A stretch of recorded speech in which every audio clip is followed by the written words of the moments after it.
Hello everybody, how are you? I hope you all are fit and fine. So welcome into the class 9. Class 9 में आज हम पढ़ेंगे maths का chapter number first number system. वैसे हम इसकी एक वीडियो प्रीवियसली अपलोड कर चुके हैं, लेकिन आज हम वापस से स्टार्टिंग से पढ़ेंगे कि इस चैप्टर में क्या दिया है. ठीक है, तो सबसे पहले मैं आपको इस चैप्टर का इंट्रोडक्शन पढ़ाती हूँ. इंट्रोडक्शन में बहुत कुछ आपकी बुक में दे रखा है, लेकिन हम इतना कुछ नहीं पढ़ेंगे. मैं आपको शॉर्ट में कुछ बता दे रही हूँ, वो आप अपनी नोटबुक में राइट डाउन कर लेना. आप वीडियो पॉज करके भी उसे राइट कर सकते हैं. ठीक है, तो पहले हम देखते हैं. ठीक है, फर्स्ट आते हैं नेचुरल नंबर. नेचुरल नंबर 1 से लेके इनफाइनाइट तक के नंबर जो होते हैं उन्हें अपन नेचुरल नंबर बोलते हैं. कितने? 1 से लेके इनफाइनाइट तक के 1 2 3 4 5 6 सारे नंबर जो होते हैं वो होते हैं नेचुरल नंबर.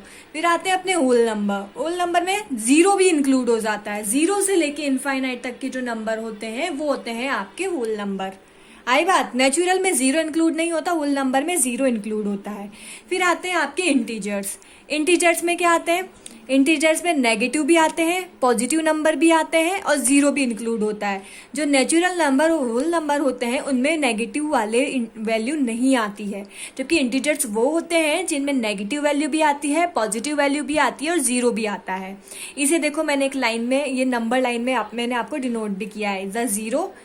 ठीक है, जब हम जाते हैं राइट हैंड साइड तो अपने नेगेटिव इंटीजर्स आते हैं. जब हम जाते हैं लेफ्ट हैंड साइड तो हमारे नेगेटिव इंटीजर्स आते हैं. और जब हम जाते हैं राइट हैंड साइड तो हमारे पॉजिटिव इंटीजर्स आते हैं. आई बात समझ में? ये सब आप राइट डाउन कर लेना अपनी नोटबुक में, क्योंकि ये ज़रूरी है. हम फालतू की थ्योरी नहीं पढ़ेंगे, मैं पॉइंट आपको बता दे रही हूँ बस. फिर देखते हैं रैशनल नंबर. रैशनल नंबर वो होते हैं जैसे p/q, यानी 1/2, 2/3, 4/5. ये डिवाइड वाले जो डिजिट्स होती हैं, जो नंबर होते हैं, वो होते हैं रैशनल नंबर. इन्हें सिंपली अपन डिनोट कर सकते हैं p/q, जिसमें p की वैल्यू तो कुछ भी हो सकती है. p की वैल्यू आपके 0 से लेके इनफाइनाइट तक हो सकती है. ठीक है, लेकिन q की वैल्यू जो होती है वो आपकी 1 से लेके इनफाइनाइट तक होती है. देखो, मैंने यहाँ पे लिखा भी हुआ है, q is not equals to 0. क्या लिखा है? q is not equals to 0. q की वैल्यू कभी भी 0 नहीं होगी. q की वैल्यू 1 से इनफाइनाइट होगी, जबकि p की वैल्यू 0 से इनफाइनाइट होगी. ठीक है, ये आप सब राइट डाउन कर लेना. उसके बाद आप देखते हैं rational numbers between two numbers. जब आपको क्वेश्चन में पूछे कि इन दोनों रैशनल नंबर के मतलब इन दोनों नंबर्स के बीच का रैशनल नंबर बताओ, तो उसके लिए आप फॉर्मूला लगाएंगे x + y/2. इस फॉर्मूले को आप मार्क भी कर लेना, x + y/2. जैसे मैंने एक एग्जाम्पल भी दिया है कि 3 और 4 के बीच का रैशनल नंबर बताओ, तो मैंने क्या किया, x यानी 3, y यानी कि 4. 3 + 4/2, तो 3 4 7/2. तो 3 और 4 के बीच का रैशनल नंबर आपके क्या आ गया? 7/2. आई बात समझ में? तो ऐसे आपको ये करना है. ये आपका इस चैप्टर का इंट्रोडक्शन पार्ट था जो हम कंप्लीट कर चुके हैं. अब हम इस चैप्टर की एक्सरसाइज की तरफ मूव करते हैं. ठीक है, फर्स्टली इसमें देखो, आपको ये कुछ एग्जाम्पल्स दिए, इलिस्ट्रेटिव एग्जाम्पल्स. क्योंकि ये सारे एग्जाम्पल्स सॉल्व हैं तो आप ये खुद कर सकते हैं. ठीक है, अब आप सोचेंगे हमें कैसे करेंगे, तो इधर देखो आपके एक एक्सरसाइज दिए, प्रैक्टिस एक्सरसाइज. इस प्रैक्टिस एक्सरसाइज में जितने भी क्वेश्चंस आपको दिए हैं ना, वही उसी से रिलेटेड है ये आपके इलिस्ट्रेटिव एग्जाम्पल्स. ठीक है, तो ये सॉल्व है इसलिए मैं नहीं करवा रही हूँ, मैं आपको डायरेक्टली प्रैक्टिस एक्सरसाइज से करवाऊंगी. सेम जैसे क्वेश्चन इसमें है उसे ही एग्जाम्पल आपके इलिस्ट्रेटिव एग्जाम्पल्स में दिए हैं.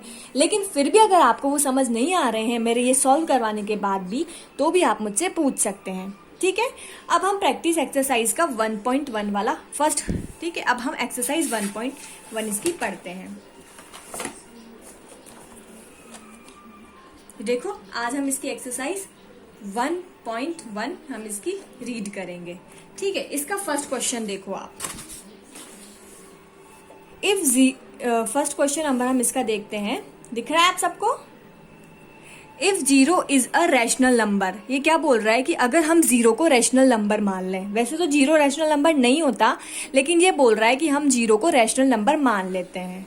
Sorry, is 0 is a rational number. क्या 0 रैशनल नंबर होता है? Can you write it in the form p by q? क्या आप इसे p बाय q के फॉर्म में लिख सकते हैं?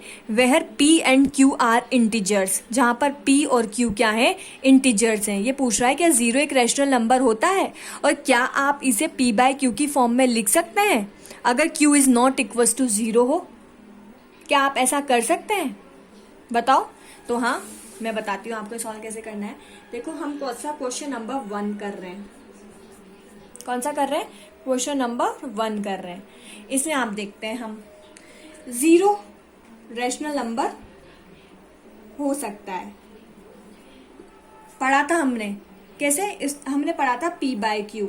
इसमें p की वैल्यू तो 0 हो सकती है। मैंने क्या बताया था? p की वैल्यू 0 से इनफाइनाइट तक होती है, लेकिन q की वैल्यू कभी भी 0 नहीं हो सकती। तो आप इसे 0 को रैशनल नंबर के फॉर्म में लिख सकते हैं। कैसे?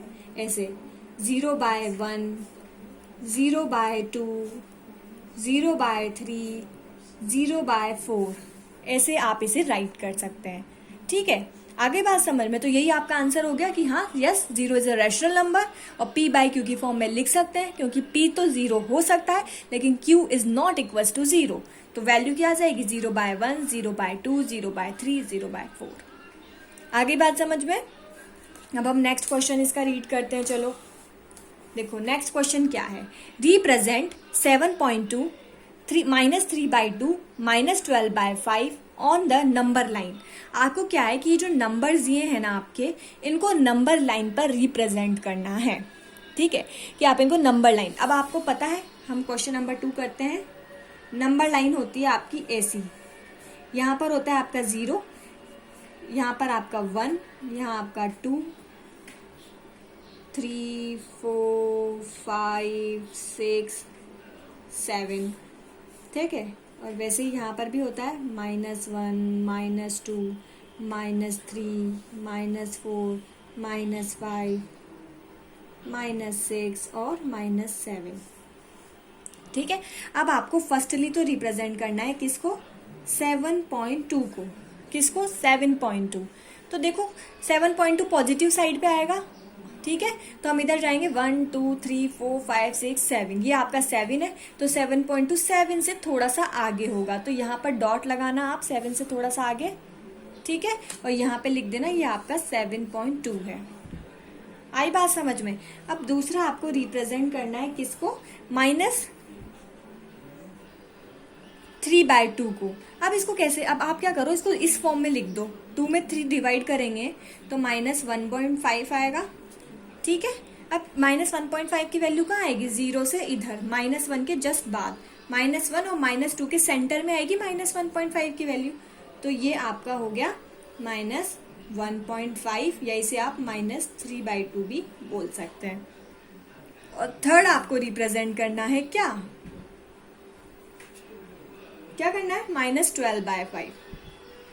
इसको भी आप डिवाइड कर लो। 5 2 ज़ा 10, 2.5, 2.4 आएगा ना, 2.4। अब 2.4 की वैल्यू कहाँ आएगी आपके? माइनस में 2 से इधर की साइड, तो ये यहाँ की अप्रोक्स आएगी आपकी -2.4 की वैल्यू। ठीक है, आप इसे रिप्रेजेंट कर सकते हैं। आई होप समझ आया होगा ये क्वेश्चन। अब हम देखते हैं आपका नेक्स्ट क्वेश्चन, जो है आपका क्वेश्चन नंबर 3। क्वेश्चन नंबर 3 क्या बोल रहा है? Find a rational number between ये और बिटवीन ये। ठीक है, फर्स्ट क्वेश्चन नंबर 3 का फर्स्ट देखो आप लोग। क्वेश्चन नंबर 3 है, इसका फर्स्ट है आपको -2/5 एंड 1/2 के बीच की वैल्यू फाइंड आउट करनी है। इनके बिटवीन का आपको रैशनल नंबर फाइंड आउट करना है। तो इसके लिए हमने एक फॉर्मूला पढ़ा था अभी। वो फॉर्मूला क्या था? x + y/2। ठीक है, x की वैल्यू आपके -2/5 है,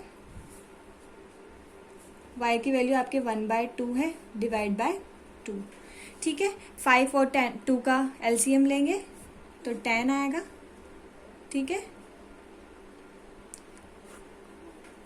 और ये आपके अब डिवाइड में 2 है, तो ऑब्वियसली ये 2 इसके मल्टीप्लाई में होगा आपके। इसको आप ऐसे लिख सकते हैं, 1/2 के फॉर्म में लिख सकते हैं ना, ये मल्टीप्लाई में होगा तो। और ये 5 को 10 से किया तो आपके -4 आया, ये +5 आया। एलसीएम है ना ये तो बेटा, तो मैं इसको रुक जाओ यहाँ पे क्लियरली लिख देती हूँ। इसको मैं ऐसे लिख सकती हूँ, इसका एलसीएम 10 आएगा। ये 1/2 तो यहाँ पे रहेगा ही सही आपके, ये सब इसको मैंने 1/2 के फॉर्म में लिख दिया। 5 2 ज़ा 10, तो ये -4, 2 5 ज़ा, तो ये आपकी आंसर आ जाएगा 1/10 इंटू 1/2, तो इसका वैल्यू आपकी आ जाएगी 1/20। आई बात समझ में? ये क्वेश्चन समझ आया होगा आपको। ऐसे ही आपका नेक्स्ट है, आपको वैल्यू किसके बीच में फाइंड आउट करनी है, इस बार सेकंड में आपको फाइंड आउट करनी है 1.5 एंड 1.6 के बीच में। x + y/2 करेंगे तो 1.5 + 1.6/2। इसको बस आपको सॉल्व करना है। सॉल्व तो आप खुद से कर सकते हैं, इसे कर लेंगे आप लोग सॉल्व। नेक्स्ट क्वेश्चन देखते हैं। अब ये डिफरेंट टाइप का क्वेश्चन है। इसमें आपको क्या करना है, 6 रैशनल नंबर बताने हैं बिटवीन 3 एंड 4। कितने? 6। ये देखो क्वेश्चन नंबर 4, 3 एंड 4 के बीच में आपको 6 रैशनल नंबर बताने हैं। कितने? 6 रैशनल नंबर। ठीक है, जब भी आपको रैशनल नंबर फाइंड आउट करना हो तब आपको जो डिजिट दी हुई है उनको भी रैशनल नंबर में कन्वर्ट करना पड़ेगा। तो आपको इस 3 को भी रैशनल नंबर में कन्वर्ट करना पड़ेगा, इस 4 को भी रैशनल नंबर में कन्वर्ट करना पड़ेगा। ठीक है, इसमें आपको एक चीज़ ध्यान रखनी है, आपसे जितने रैशनल नंबर फाइंड आउट करने की पूछा है ना है उससे एक ज़्यादा यानी 7 से इनको मल्टीप्लाई कर दो। ठीक है, इनको रैशनल नंबर में कन्वर्ट करने के लिए आप क्या करो, इन्हें 7 से मल्टीप्लाई और डिवाइड कर दो। ठीक है, जितने पूछे हैं, जैसे 6 रैशनल नंबर पूछे हैं तो एक ज़्यादा से। ठीक है, 6 से एक ज़्यादा क्या होगा? 7। तो 3 को अगर आपको रैशनल नंबर में कन्वर्ट करना है तो इसे मल्टीप्लाई कर दो 7/7 से, क्योंकि आप ऊपर नीचे दोनों साइड मल्टीप्लाई करना पड़ेगा ना रैशनल नंबर से कन्वर्ट करने के लिए। इसको 7/7 से। आ गई बात समझ में? और ये आपके आ गया 21/7 और ये आ गया आपके 28/7। ठीक है, अब आपको 21/7 से 22/7 के बीच में नंबर फाइंड करने हैं। किस किस के बीच में? 21/7 और 28/7 के बीच में। तो आप ही सोचो इसके बीच में कौन कौन से नंबर आएंगे। इसके बीच में आएगा एक तो 22/7, एक आएगा 23/7, एक आएगा 24/7, एक आएगा 25/7 और एक आएगा 26/7 और एक आएगा आपके 27/7। क्या हो गए ये 6? 1 2 3 4 5 6 हो गए 6 रैशनल नंबर। आगे बात समझ में? क्या करना है, इन दोनों के बीच में रैशनल नंबर फाइंड आउट करने हैं। कितने? 6। जितने रैशनल नंबर फाइंड आउट करने उससे एक ज़्यादा से मल्टीप्लाई करेंगे। तो 3 × 7/7, 4 × 7/7, तो वैल्यू ये आ गई। अब 21/7 से 28/7 के बीच की वैल्यू फाइंड आउट कर लो। 22, 23, 24, ये आपके 6 रैशनल नंबर आ गए। ठीक है, वैसे ही आपका क्वेश्चन नंबर 5 देखो। क्वेश्चन नंबर 5 में क्या करना है, find 3 rational number between 5/7 and 6/7। ठीक है, 5 किसके बीच में? 5/7 एंड 6/7 के बीच में। क्या करना है आपको? 3 रैशनल नंबर फाइंड आउट करना है। ठीक है, अब मेरी बात सुनो, यहाँ तो ये जो वैल्यू थी ना ये रैशनल नंबर में गिवन नहीं थी। रैशनल नंबर में गिवन नहीं थी ये वैल्यू आपकी, लेकिन यहाँ इस वजह से इसको आपने रैशनल नंबर में कन्वर्ट करने के लिए क्या किया, 7/7 से मल्टीप्लाई किया। लेकिन यहाँ पर तो आपकी वैल्यू पहले से ही रैशनल नंबर में गिवन है, लेकिन फिर भी इसे कन्वर्ट करना पड़ेगा आपको। ये क्वेश्चन को सॉल्व करने का वे है। ठीक है, ये 3 रैशनल नंबर हैं तो आपको इसको किससे मल्टीप्लाई करना पड़ेगा? 4 से, हमेशा एक ज़्यादा से। तो 5/7 जो है उसे अपन 4/4 से करेंगे और 6/7 जो है उसे भी अपन 4/4 से करेंगे। आगे बात समझ में? अब इन दोनों को किया तो 20/28 और इन दोनों को किया 24/28। अब इन दोनों के बीच की 3 वैल्यू कौन कौन सी होगी? एक तो होगी 21/28, एक होगी 22/28 और एक होगी 23/28। आ गई आपकी ये वैल्यू 21/28, 22/28 और 23/28। अब ये आपसे कैंसिल भी हो सकती है, ये 7 से कैंसिल हो जाएगी। 7 3 21, 7 4 28 और ये आपके 2 से कैंसिल हो रही है, किसी से कैंसिल नहीं हो रही, तो ये आंसर आपका एज इट इज आ जाएगा। ठीक है,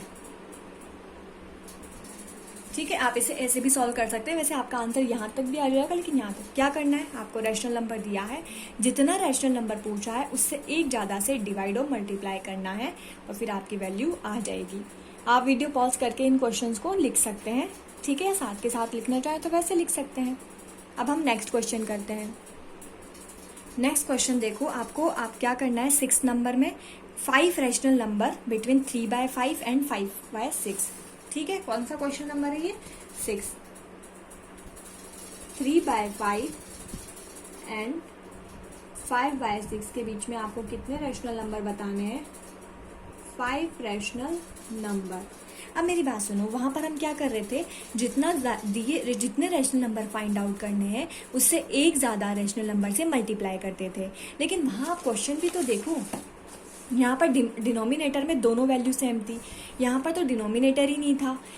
जब भी ऐसा हो ना कि डिनोमिनेटर ही नहीं दिया हुआ हो या डिनोमिनेटर में दोनों वैल्यू सेम हो, तब क्वेश्चन को ऐसे सॉल्व करना है कि जितने रैशनल नंबर फाइंड आउट करने हैं ना उससे एक ज़्यादा से इनको मल्टीप्लाई और डिवाइड करना है।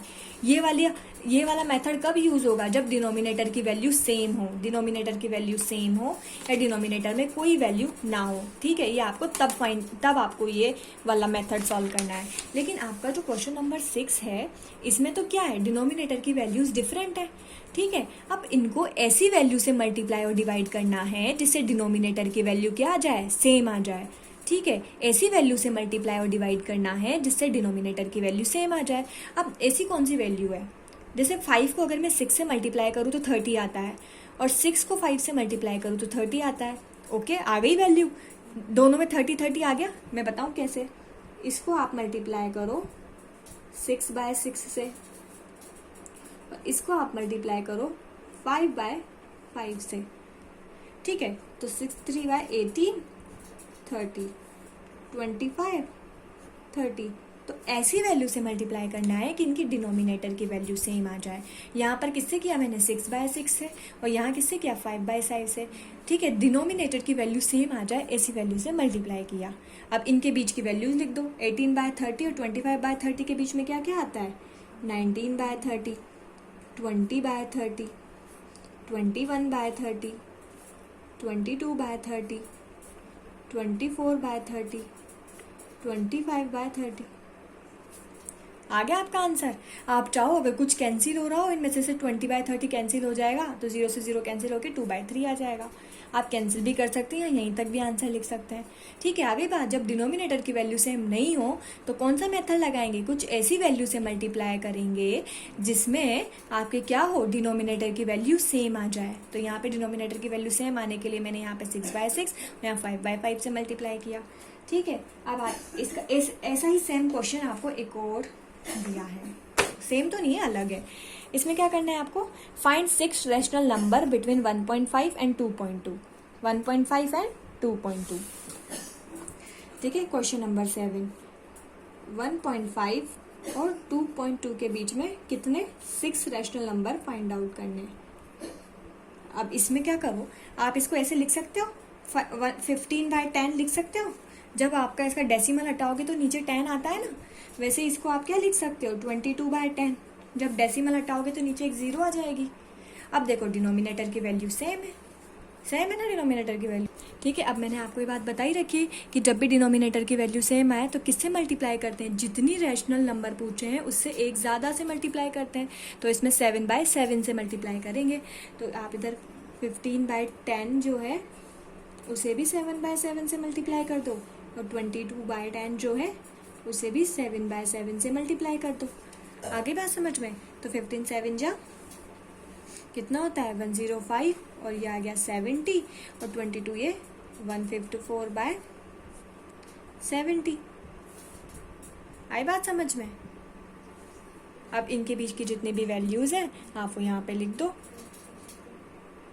आगे बात समझ में? ठीक है, इसे आप ऐसे लिख सकते हैं, या फिर आपको जो ये जो वैल्यूज़ हैं आप इन्हें इस फॉर्म में भी आ गई वैल्यू। अब इनके बीच की जो वैल्यू है आप इनके बीच में लिख दें।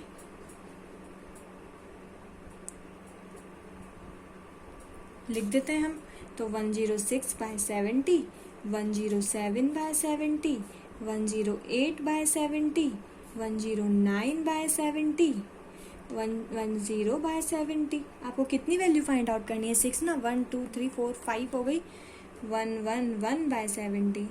ठीक है, अब आप पीछे आंसर देखोगे तो आपको पता चलेगा आंसर डेसिमल के फॉर्म में दिया है।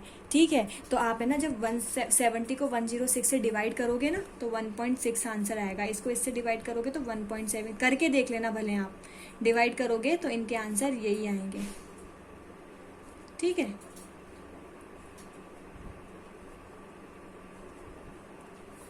आप इसको करके देखना, आपका आंसर ये आ जाएगा।